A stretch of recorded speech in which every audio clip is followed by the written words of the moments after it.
राष्ट्रवादीचे माजी मंत्री आणि प्रदेशाध्यक्ष बबनराव पाचपुते यांनी राष्ट्रवादी काँग्रेसला अखेर रामराम ठोकलाय। पक्षाला आईप्रमाणे मानलं, त्या पक्षानंच माझी अवहेलना केल्याची खंत पाचपुते यांनी व्यक्त केली आहे आणि त्याचबरोबर शरद पवार कान हलकी करून ऐकत असल्याची टीका पाचपुते यांनी केली आहे। तसंच जितेंद्र आव्हाड यांचं पक्षासाठी योगदान काय असा सवालही त्यांनी उपस्थित केला आणि आव्हाडांना टोला लगावलाय। त्याचबरोबर ज्या पक्षासाठी मी भरपूर काही केलं तो पक्ष मला खोटं ठरवतो अशी खंतही पाचपुतेंनी व्यक्त केली आहे।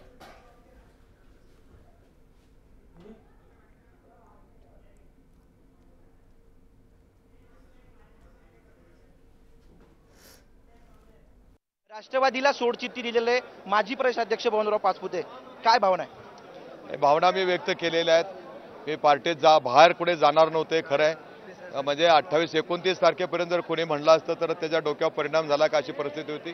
पण त्यानंतर एक एक घटना घडत गेल्या आणि नाईलाजाने मला पार्टी सोडावं लागलेली आहे।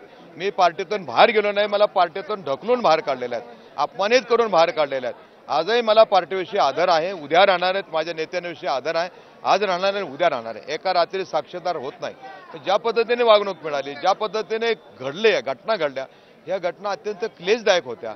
मी नेत्यांना मानतोच आहे, पण त्यांच्या जवळ बसलेली माणसं का अशी चुकीचं सांगतात हे मला समजलं नाही। आणि मी कधी पार्टीच्या विरोधात एकदाही काम केलं नाही। जे बरोबर आहे त्यांनी या जिल्ह्यामध्ये जिल्हा परिषद घालवली त्यांनीच होती, मी जिल्हा परिषद आणली, मी काम करून दाखवलं आणि काम करताना मी कधी तक्रार केलेली नाही। पक्षाचा अध्यक्ष असताना 9 आमदार घेऊन आलो, त्यावेळेस ते झालं, त्यानंतर अपक्ष निवडून आलो। मी पक्षाचा अध्यक्ष झाल्यानंतर तिकीट मिळालं नाही, तक्रार नाही, अपक्ष उभं राहिलो, निवडून आल्यानंतर पाठिंबा दिला, त्यावेळेस बबन पाचपुते दिसला नाही। आज त्यांना भाषणात एक वाक्य होतं की शरद पवार हलकं कान ठेवून ऐकतात, नेमकं काय घडलं होतं? हे शरद पवार नाही, पण नेते मी सांगितलेलं आहे। पवार साहेबांच्या विरोधात मी बोललं किंवा त्यांच्याविषयी बोलला मी इतका मोठा माणूस नाही।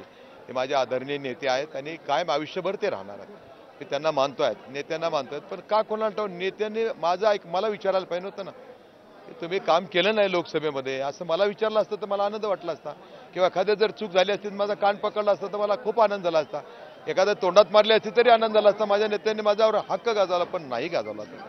आपल्या नेत्यांनी त्या मुद्द्यांना तुम्ही दुखावला गेलात। सगळ्यात महत्त्वाची गोष्ट म्हणजे मधुकर पिचडने असं सांगितलं की मी पाचपुतेंना फोन केला नव्हता, पाचपुतेंचाच मला फोन आला होता।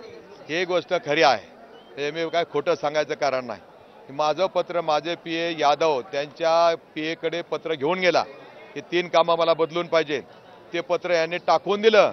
त्यांच्या पीएने सांगितलं की मी हे काम करणार नाही, पिचड साहेबांनी करणार नाही। मी फोन केला, म्हणजे साहेब माझे पत्र आले का? अरे पत्राची बात करतो तो आणि धनगराला पाठिंबा, नंतर जे बोलले ते मी माझ्या आयुष्यात बोलू शकत नाही। अंकुश ठाकरेंशी काल बोलणं झालं, त्यांचं म्हणणं होतं की तुम्हाला समोर तगडा उमेदवार दिला जाईल, त्या प्रकारची भाषा कालपासूनच केली जाते। मात्र ज्या पद्धतीने बातम्या येत होत्या की तुम्ही पक्षावर नाराज आहात, त्यानंतर पक्षाकडनं कुठला संपर्क झाला नाही? साहजिक आहे, त्यांना तगडा उमेदवार द्यायचा, त्याने केवढा तगडा माझा नाही। पण मी पक्षात असताना, एक तुमचा माणूस पक्षात असताना त्याच्या विरोधात तुम्ही षडयंत्र करतात, मी म्हणलेलं काय चुकलं? मी म्हणलं चुकलं का? काल परवापासून ते मला पक्षात असताना माझ्या विरोधात तगडा उमेदवारासाठी माझ्या तालुक्यातील बाहेरच्या लोकांना बोलून घेतात, त्यांना सांगतात मला का नाही फोन केला, मला का बोलवलं नाही, मी याला कुठं तुम्हाला फोन केला आणि मी गेलो नाही, असं नाही झालं। शेवटचा प्रश्न, आता पुढची भूमिका नेमकी काय असेल? तुम्ही भाजपमध्ये जाणार का अपक्ष लढणार? कारण तुमचा आतापर्यंतचा इतिहास बघितला तर 7 तुम्ही निवडणुका लढला आहात, 6 वेगवेगळ्या चिन्हावर निवडून आला आहात। आता नवीन चिन्ह असेल ते भाजपचं असेल की अपक्ष असेल?